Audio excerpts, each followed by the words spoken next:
susto. Hola a todos, hoy vamos a hacer una entrevista un poquito especial a un compañero muy querido, Antonio Vaquero, periodista reconocido, y va a ser una entrevista especial porque vamos a hacer el cazador cazado, el entrevistador entrevistado.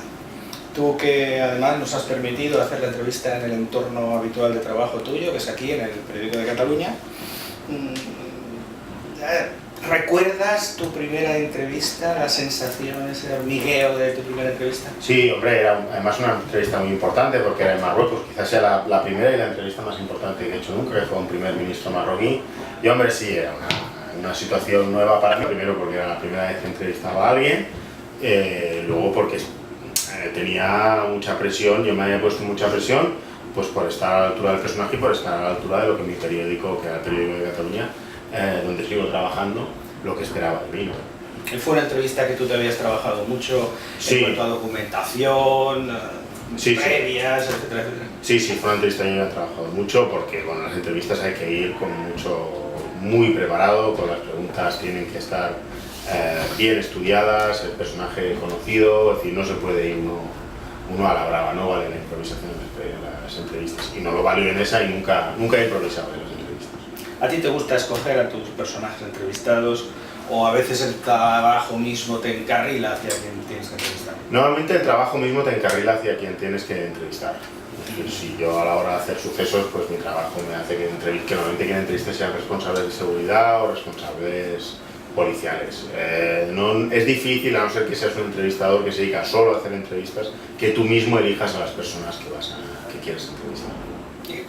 ¿Qué consejo le darías tú a estos chicos que empiezan y que el género les interesa? ¿Cómo preparas tú una entrevista? Bueno, estudiar bien al personaje, leer todo lo que se pueda sobre el personaje y trabajar las preguntas con la intención de obtener cosas que el personaje no le ha dicho hasta ahora. Es decir, enfoques distintos, es decir, que la persona que lea el resultado, que la persona que lea esa entrevista llegue a la conclusión de estoy aprendiendo cosas que no sabía de esta persona.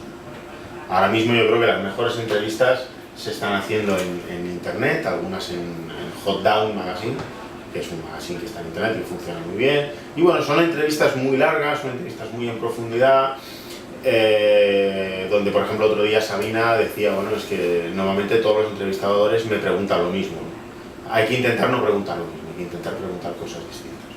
Pero claro, esa originalidad debe ser muy difícil de alcanzar. Supongo que a Sabina todo el mundo le quiere hacer, imagino yo, las mismas preguntas. Sí, puede ser, pero hay que intentar darle la vuelta a la historia, siempre. Hay que intentar ser un poco original, hay que intentar preguntar por los orígenes del entrevistado, por las cosas que ha aprendido esa persona a lo largo de su vida, por las cosas que han conformado lo que esa persona es hoy.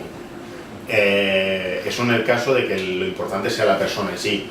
En otros casos lo importante es el cargo que la persona desempeña, con lo cual tú lo que tienes que hacer es preguntarle, informarte bien no solo sobre la persona, sino sobre la cartera que esa persona está dedicada. Ya, nosotros, por ejemplo, hoy hemos intentado y conseguido, gracias a tu colaboración, hacer la entrevista en un entorno amigable para ti, tu puesto de trabajo habitual. Es importante que el entrevistado se sienta confortablemente, o es una situación a veces en la que la tensión puede provocar que la entrevista sea mejor. No, yo creo que cuanto más relajado esté el entrevistado, mejor. No creo que las entrevistas con tensión funcionen. A no ser que sea algo buscado, ¿no? O sea, una entrevista muy ideologizada. Pero yo creo que cuando el entrevistador está relajado, el entrevistado está relajado, la cosa sale mejor. Es verdad que el entrevistador a veces tiene que meter presión para que el entrevistador le conteste lo que le interesa. Porque algunos entrevistadores no contestan lo que quieren y no lo que se les pregunta, ¿no? ¿Cómo consigues tú que siga el hilo de tu cuerda? No, repreguntando, volviendo a preguntar una y otra vez lo mismo, insistiendo de diversas maneras. A veces puedes preguntar lo mismo de muchas maneras diferentes, sin que tampoco, porque en ocasiones repreguntar inmediatamente puede sonar muy agresivo, pero bueno, puedes preguntar 3 o 4 veces después, 3 o 4 preguntas después, volver a preguntarle lo mismo que le habías preguntado. De otra manera, para que no se dé cuenta, intentar preguntárselo. Y una cosa, Antonio, la entrevista es un género en sí mismo, un género periodístico, puede llegar a ser un género literario. Pero claro, no es lo mismo una entrevista filmada, como esta, en la que estamos nosotros, una entrevista para ser solo escuchada, a una entrevista que va a ser leída. No, hombre, siempre mucho más... da mucho más margen la entrevista escrita. La entrevista escrita da mucho más margen, primero porque puede ser más larga y luego porque el entrevistado puede montarla, puede decir, pasar unas preguntas antes o después. Todos al hablar tenemos interrupciones, tenemos lapsus, damos rodeos muchas veces innecesarios, ¿no? Al transcribirlo la entrevista se depura, ¿no? Y todo queda mucho más fluido, mucho más hilvanado, ¿no? Suelen ser más gráciles las entrevistas escritas que las entrevistas de viva voz. Esas son más vivas en el sentido de que se ve al entrevistado, se ve al entrevistador y puede haber un poco más de tensión, pero las entrevistas escritas también se puede palpar esa tensión. Entonces, en estas entrevistas escritas tú puedes eliminar los pequeños errores que cometas tú o que cometa el entrevistado. ¿Y qué ocurre? ¿Qué sientes tú cuando en una entrevista del tipo que sea piensas, vaya metedura de pata, la acabo de cagar? Bueno, nada, yo creo que, hombre, pues la has cagado. El entrevistador... No, puede ser que el entrevistador no se dé cuenta, si se da cuenta mal. Normalmente, hombre, hay que intentar no meter la pata. Yo creo que si lo preparas bien no metes la pata. ¿Y en algún caso? Y si metes la pata... No me ha pasado. Pero si metes la pata tampoco pasa nada, porque uno se equivoca.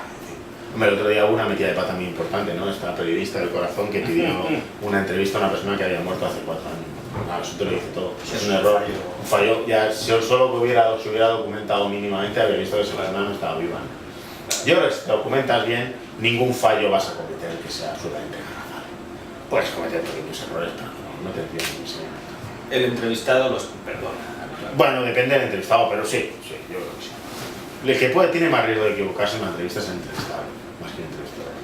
Porque cometa un desliz en porque su comete un respuesta. desliz, porque se caliente y hable de más, porque lo que diga luego se arrepienta de haberlo dicho. Tiene más peligro siempre un entrevistado que un entrevistador. Antonio, buenas tardes y muchas gracias por tu colaboración. Gracias a vosotros.